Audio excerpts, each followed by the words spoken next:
Kaliteli mashinalar olib kelyapmiz. Holatlarini yaqindan ko'rsatib beraman. Xudo xohlasa o'ta a'lo darajada kimga kerak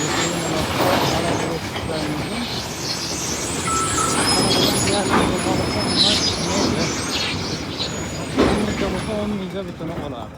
Kimga kerak bo'lsa aloqaga chiqishlari mumkin. Butun vodiy bo'ylab 5 mingtalik, 10 mingtalik,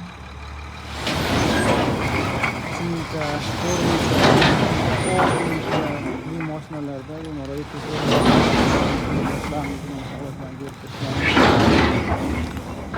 endi bir-ikkilarga ko'p tayyorlanadi. Mana o'quvchilar yuklanadi deb aytiladi. Ba'zi qolishadimi bilmayman, yukladi majburlanamiz. Endi o'zimiz aralashib qolyapti. Kimga kerak bo'lsa aloqaga chiqishlari mumkin. Mana Bag'dod tig'ishini Rishton tumaniga olib kelib beryapmiz. Bu yerda Bag'dod tig'ishi unaqa, Rishton tig'ishi bunaqa degan narsa yo'q. Mana Rishtonda shuncha zavod turib, mana bu Rishton sentriga ko'chib beryapmiz. Xudo xolasa ishlarimiz sanaqa xudo xolasa bundan chiqmaydi. Holati yaqinda yo'q.